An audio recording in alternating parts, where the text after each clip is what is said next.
G'day, Daniel here, Living Entertainment's busiest music nerd. Right, anyway, we're here to do something a little bit different. Today, we're going to talk about my personal favorite 10 albums of 2020. It's been a bit of a rough year for everyone, as we all know, but there's definitely been some bright spots throughout the year, and that is no different with music. And so I thought I'd just share some of my personal picks for my favorite albums of the year. And you might like some of these, you might not, and that's okay. That's what the comment sections are for. But, you know, this is just me being a little bit off the cuff. So let's get started.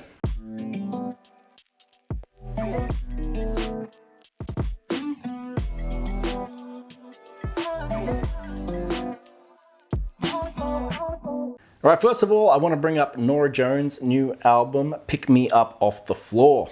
The album itself is a collection of session works, and this is a sort of format that I'm finding myself getting drawn to more and more as I get a little bit older, which is interesting.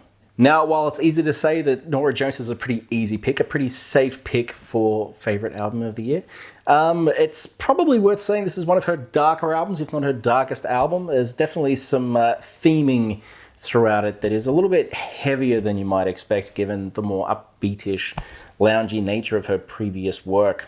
Now, despite the album's darker themes, it does a lot of interesting things jumping around from not just jazz, but also a little bit of Motown, a little bit of blues, maybe a little bit of jazz pop. And the fact that it kind of does fluctuate a little bit like this keeps it a little bit more excited and audibly a little bit more light-hearted to kind of counteract those darker themes of the lyrics. And I think that makes it a kind of exciting listen, and I've definitely enjoyed it a lot this year. Next up is Kellek Ethler with Coldcut. This has been a pretty interesting project, and I'm glad I stumbled onto it. Keleketla is a South African arts initiative based out of Johannesburg, and this is a collaborative project with Coldcut, who takes care of a lot of the production and that sort of thing. It's an incredibly well-produced album that jumps around from jazz to hip-hop to Afrobeat to dub, has a little bit of protest music in there. It's just a really eclectic mix that all kind of cohesively comes together thanks to that certain production that Coldcut brings to the table. But what really makes the album exciting to me is the fact that these are largely upstart artists featured on the album, and it kind of, I don't know, it's just got me really excited to see not just where Keleketla goes as a group and a concept, but also where these individual artists who are featured on the album go from here. I feel like it's it's just an exciting time, and it just introduced me to a lot of really great new music. So I really enjoy this particular album. Next up, Pyramid from Jagger Jazzist. This is a Norwegian jazz group, and this is their first album since Starfire in 2015. Now, Pyramid's only made up of 4 tracks, but each one's around 10 minutes long, so each track has plenty of room to grow and evolve. And what I've found personally listening to the album is some people might call it a little bit disjointed, but for me, it's kind of like a roller coaster ride. It's a bit of a journey. So it starts off with very, I guess you'd say, ambient jazz fusion. And as the album progresses, the keyboards in particular become more and more centric to the music. And by the time you've got to the last track, Apex, it is literally just a wall of synthesizers. There's a cacophony of synths, and it's just it's good. It's pretty full on. It is just like a wall of sound at parts, and obviously for some people who are into jazz and jazz fusion, that's not what they're looking for. But for me, as someone who also enjoys a lot of electronica, it kind of rides that line and really takes, I don't know, like the sort of drum grooves you'd expect from jazz and rolls that into synthwave, and it's just, it just tickles my fancy very much. I can definitely recommend Pyramid if that sounds interesting to you, and I only hope that we don't have to wait another 5 years for Jagger Jazzist's next project. Next, we are an Australian channel here, and I love my Australian music, and I'm excited to talk about The Chats. Their new album is High Risk Behaviour, and The Chats as a band have kind of become a bit of an institution here in Australia. I've personally been there since the beginning when Smoko took off virally, and it's been a real pleasure watching them evolve as a band. Now, if you're talking about genre, the band themselves describe their music as shed rock, but if you're overseas, it's probably easier to just call it punk, very old school, very stripped down, classic punk. But there's plenty of punk bands out there. What makes The Chats and High Risk Behaviour a particularly compelling listen, and For me, and I'm sure for a lot of people internationally, it's just how unashamedly Australian it is. If you want songs about eating at the pub, if you want songs about it being too damn hot, if you want songs about getting an STD at a party as a teenager, High Risk Behaviour has you covered, and it's bloody wonderful. But I think my favorite thing about High Risk Behaviour and the chats in general is they almost never write a song that's over 3 minutes long. They have a concept and they just bust it out, and then it's done and it's dusted and they've moved on before it's gotten tired. I find a lot of new punk in particular tends to have a little bit of bloat to it, and I appreciate how not just stripped down in terms of instrumentation the chats are, but also how stripped down they are in their songwriting. They just have their idea, they get it out there, they move on. I love that. Nothing's more Australian than that. Definitely recommend High Risk Behaviour if you're into classic punk music, or if you've got a little bit of a cheeky streak, you might get a laugh out of it. Next up, Gorillaz Song Machine Volume 1, Strange Times. I've been a Gorillaz fan since the band started, and for me personally, Song Machine Volume 1 Strange Times is the best Gorillaz project since Plastic Beach, which released all the way back in 2010, and I feel like it delivered what 2017's Humans set out to do. Humans was almost entirely collaborations, and so is Strange Times, but Strange Times just sticks the landing in a way that Humans never did. And it's easy to say that it's just because it has artists that I already love, like Robert Smith, PJ Harvey, Beck, featuring on the songs. But then you also have these collaborations which on paper don't make any sense. And you're like, why would you put these together? And then you listen to the song and you're like, oh, okay, I get it. And the album just pulls this off time and time again. Song Machine Volume 1, it's exceptionally produced. It's an audiophiles album. It's vibrant, it's rich, it's exciting, it's fun, it's always evolving.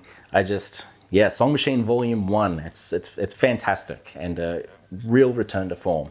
And I can't wait for Volume 2. Next, we're getting back on our punk kick. It is Idol's Ultra Mono. Now, as I said earlier, 2020 was a pretty rough year for everyone, but I can't hate it entirely because it introduced me to Idols. Now, Ultra Mono is an incredibly aggressive, hard punk, hard rock album with some, I guess you'd say, some pop and some electronic sensibilities which sometimes sneak their way into the tracks. Not enough to be really in your face, but enough to just give them that little bit of extra flavor, a bit of texture. This is an album that's divided fans and critics. Like, some people really hate it, some people really love it, some people are really indifferent towards it. Personally, obviously it's in this list, so it really stood out to me as something special. To me, the thing that stands out about it is just how overtly political it is and how clear it is in its stance. There's no tiptoeing around its themes, which a lot of bands do. They have a sort of vagueness, so they sound like they're being political when they're not. But Idols, it's all right there, and they just lay it out. And I can totally see why that's a turn off for some people. But for me, like, that level of honesty and upfrontness, I mean, that's what punk is. And I'm glad someone's put the politics properly back into punk. Something else to note is this album demands to be played loud. If you don't feel the way the guy in the album cover looks, your stereo isn't loud enough, turn it up. It should feel like someone is stomping on your head. That is the only correct way to listen to this album. And Ultra Mono by Idols. I love it. Now, let's go to the complete opposite side of things. I want to talk about Leanne Lahavas' new self-titled album, Leanne Lahavas. That's what self-titled means. I don't know why I said it twice. So Leanne Lahavas is another new artist to me this year. And this self-titled album is something that I've found myself going back to repeatedly. And that's despite the fact that, generally speaking, I'm not a big pop, or more importantly, I guess in this album's context, an R&B sort of person. But what Leanne Lahavas has done is she's brought this singer-songwriter quality that I don't personally always pick up on. It's got to be there to a degree, but it's not something that I personally pull out of R&B that often. And here it's just like front and center. And I don't know, it's just kind of transformative in a way. Her voice is absolutely incredible. Her lyrics are very personal, they're very intimate. And it makes for a very special listen, I feel. The album itself is also really well produced, and I just feel like if you're someone who's not generally into R&B, this album could be a good gateway for you, as it was for me, because it definitely got me interested in wanting to seek out more music in this particular genre and style that you don't necessarily hear played everywhere, but does have those R&B qualities. And something I would like to bring up actually is the percussion throughout the album in particular is very intricate in parts and very, very much got my attention. And just little things like that sprinkled throughout it make it something a little bit different. I also want to mention that there is a new EP that's dropped actually just a few days before the recording of this video.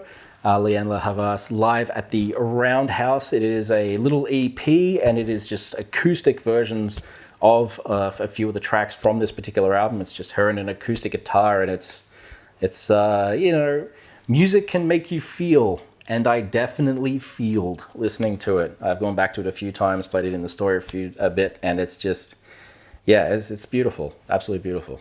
Next, I'd like to talk about Mac Miller's Circles, which can be a little bit of a hard album to both listen to and talk about given his passing in 2018. And hats off to his friend Jean Brion for completing this album, because I can't imagine it would have been easy. Again, the production on this album is absolutely fantastic, it's stellar even. And the album has like a very laid-back audio quality to it in terms of mixing and production, despite the lyrical content being quite dark and very heavy in parts. One lyric that particularly stood out to me this year, and I'm sure it did a lot of other people too, even though it was written in a obviously completely different context, being recorded back in 2018, but I'm so tired of feeling so tired just feels like the most 2020 thing anyone could write. And yeah, there's so much in this album just really hits close to home.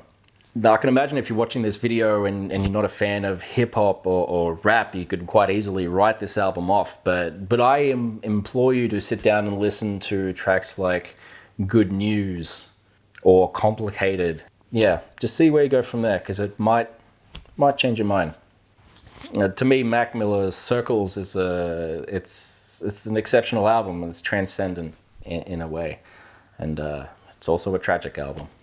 Next up is the last of my new musical discoveries this year.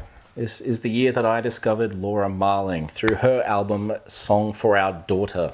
Based on this album at least, Laura's an incredible singer-songwriter, and I don't know how this is her 7th album and I'm only just discovering her now, but I'm very, very glad that I have. The songs themselves are stripped back instrumentally as well as personally. They feel very intimate, very close. It feels like a window into Laura as an artist, as a creator, as a musician. Musically, it's largely acoustic and it's very delicate, but there's still a lot there in the background to really make it powerful when it needs to be. And I'll be real with you, like I said, I'm a big fan of singer-songwriters and I'm a big fan of this album. So while I haven't had time to go back and listen to Laura Marling's previous 6 albums, I'm very much looking forward to listening to them this year, and I'm doubly excited for whatever comes next, because yeah, I think this is one of the best albums of the year, easily. So if you're a fan of acoustic or folk, definitely check this album out. Lastly, I got to talk about my personal favorite album of the year. If you follow us on Instagram, you already know what it is. This was HMltd's debut album, West of Eden. This project has been in the works for quite some time now, or it feels like it's been a long time, and I'm so glad it's finally released despite all the roadblocks along the way. So to me, this is a post-punk album tour de force. We start off with elements of desert rock, we go into theatrics, we come back for some 80s glam pop, and then we're back for some hard rock. It's all over the place. Now, to a lot of people, understandably, that makes it sound like it's super disjointed, but it's got these like little mini narratives. You might get a 1 or 2 song narrative, then a 1 song narrative here, then a 3 song narrative here, and it all just kind of makes it almost like an episodic little adventure. And it's a very eclectic kind of approach, and I love it. I don't know, it's just something about this particular album. The genre hopping, the fact that the lead singer's got this David Byrne sort of thing, inflection going on in some songs. In some songs it sounds completely different. In other songs you feel like you're listening to like some long-lost Talking Heads track. The album's just all over the shop, and I find that super exciting. Again, super well produced, super clean, but not squeaky clean. It's still got a little bit of that grit left in the mix. I don't know, I just feel like every time I listen to this album, I feel like I'm hearing it for the first time. And I can't think of any other album this year or even in recent years that gives me this experience. It's kind of unique just to this album. So yeah, HMltd, West of Eden, I highly recommend it. I love it. It's my personal album for the year. And that pretty much wraps things here in this video. If you want to know what else I listen to and recommend, there's actually a list of other albums that I also thoroughly enjoyed in the description below. Thank you again, as always, for watching. And if you want to support the channel, you can always hit subscribe, leave a comment. You can hit us up on our social media, Facebook and Instagram. Links are all down below. So yeah, thanks for watching. As always, I hope you guys are having a fantastic holiday. And yeah, we'll see you next time for some more hi-fi goodness. And I guess I'll be here to talk about my favorite albums again next year if this goes well. So peace out and bye for now.